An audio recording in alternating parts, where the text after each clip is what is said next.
Perkenalkan, nama Fasyatul Ula, NIM 933419419, kelas Ilmu Dakwah B, Prodi Psikologi Islam. Di sini saya akan menjelaskan tentang hak-hak setiap muslim. Selamat menonton. Assalamualaikum warahmatullahi wabarakatuh. Alhamdulillahirabbil alamin wa bihi nasta'in wa ala umuri dunya waddin. Wassalatu wassalamu ala asrofil anbiya'i wal mursalin sayyidina wa maulana Muhammadin wa ala alihi wa sahbihi ajma'in. Pertama, marilah kita panjatkan rasa syukur kita kehadirat Ilahi Rabbi yang mana telah melimpahkan rahmat serta hidayahnya kepada kita semua sehingga kita masih diberikan kesehatan. Sholawat serta salam semoga tetap tercurahkan kepada baginda Nabi besar Muhammad SAW yang telah menunjukkan kita dari jalan yang kegelapan menuju jalan yang terang hingga saat ini. Di sini saya akan menjelaskan tentang hak-hak sesama muslim. Sebagaimana dijelaskan dalam hadis Nabi Muhammad SAW dan perkataan para sahabat bahwa terdapat hak-hak sesama muslim kepada muslim lainnya. Yang pertama yaitu ketika kita bertemu yaitu mengucapkan salam. Yang kedua yaitu menjenguk orang sakit. Yang ketiga yaitu ketika kita bersin kita mendoakan dengan bacaan yarhamukallah, dan ketika kita mendapatkan jamuan atau undangan kita harus datang. Dari Anas radhiyallahu an meriwayatkan dari Nabi Muhammad SAW, sesungguhnya beliau bersabda, terdapat hak-hak orang Islam terhadap kamu, yaitu ada 4. Yang pertama, hendaklah kamu membantu mereka yang berbuat baik, dan hendaklah kamu memohon ampun kepada orang-orang yang berbuat dosa, dan hendaklah kamu memanggil mereka bila mereka berpaling darimu, dan hendaklah kamu mencintai orang-orang yang bertaubat. Di samping hal tersebut, di antara hak-hak setiap muslim itu ada 5. Yang pertama yaitu hendaklah seseorang mencintai seseorang yang beriman sebagaimana ia mencintai dirinya sendiri, dan membenci sesuatu yang tidak mereka sukai. Abu Musa meriwayatkan dari Nabi Muhammad SAW, beliau bersabda, orang mukmin terhadap orang mukmin lain bagaikan satu bangunan yang kuat yang saling menguatkan satu sama lain. Yang kedua yaitu hendaklah seseorang tidak menyakiti orang-orang Islam atau orang-orang muslim baik dalam perkataan maupun dengan perbuatan. Nabi Muhammad SAW bersabda, al-muslimu man salimal muslimuna min lisanihi wa yadihi, yang artinya orang muslim ialah orang yang dapat membuat kaum muslim merasa aman dari lidah dan tangannya.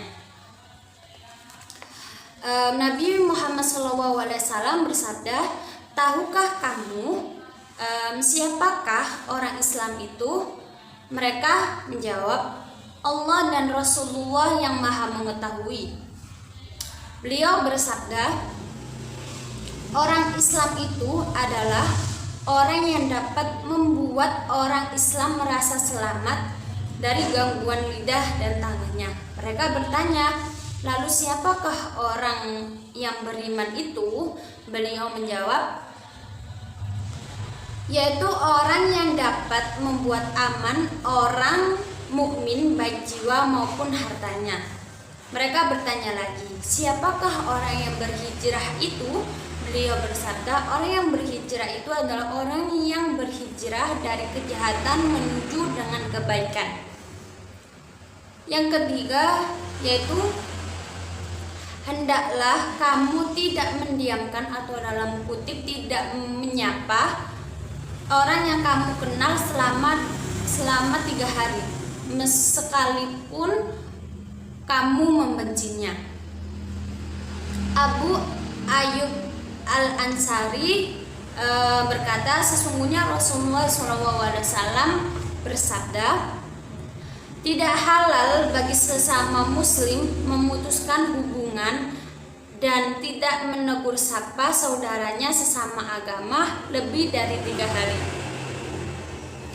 Jadi kita tidak boleh bermarah-marah dengan sesama muslim melebihi dengan 3 hari.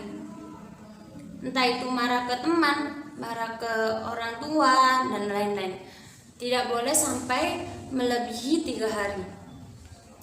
Yang keempat yaitu tidak mengintai atau berusaha menguping pembicaraan orang lain, dan tidak boleh dan hendaklah kita tidak menyebarkan apa yang kita dengar kepada orang lain tersebut. Karena Nabi Muhammad SAW bersabda, tidak akan masuk surga orang yang tukang adu domba dan orang menfitnah. Jadi kita sesama umat muslim tidak boleh saling mengumbar aib sesama muslim. Yang kelima yaitu hendaklah kamu bersikap tawadu dan tidak sombong terhadap setiap orang muslim. Sesungguhnya Allah tidak menyukai hambanya yang mempunyai sikap sombong dan membanggakan diri. Diriwayatkan dari Abu Aufah, sesungguhnya Rasulullah SAW ini mempunyai sikap yang tawadu kepada setiap orang muslim maupun orang Islam. Beliau tidak menghina dan tidak pula sombong dan tidak merasa malu berjalan dengan janda atau orang-orang miskin, sehingga beliau dapat menyampaikan keperluannya atau tujuannya dan mereka pun merasa puas. Nabi Muhammad SAW juga bersabda, sesungguhnya Allah Subhanahu wa Ta'ala memberikan wahyu kepadaku, hendaklah kamu bersikap tawadu sehingga seseorang tidak merasa sombong atas orang lain. Kemudian bila seseorang bersikap sombong pada orang lain, maka bersabarlah. Hidup adalah suatu ujian yang banyak sekali dengan ujian. Hidup dengan siapapun adalah sebuah pilihan. Akan tetapi hidup karena Allah adalah sebuah keharusan. Ingatlah Allah jika rencana yang kita rencanakan tidak sesuai dengan keinginan kita. Akan tetapi Allah akan menggantikan rencana kita atau keinginan kita dengan yang lebih baik lagi. Teruslah berdoa karena Allah selalu mendengarkanmu, dan bersabarlah karena Allah akan mengabulkan doamu. Demikian yang dapat saya sampaikan, semoga bermanfaat bagi kita semua. Saya pribadi memohon maaf yang sebesar-besarnya jika terdapat perkataan atau perbuatan yang kurang berkenan. Saya mohon maaf yang sebesar-besarnya. Semoga apa yang saya sampaikan ini bisa bermanfaat bagi kita semua, dan kita sebagai umat muslim dan muslimah, semoga kita bisa bermanfaat bagi muslim dan muslimah lainnya. Cukup sekian yang dapat saya sampaikan. Kurang lebihnya mohon maaf. Saya akhiri. Assalamualaikum warahmatullahi wabarakatuh.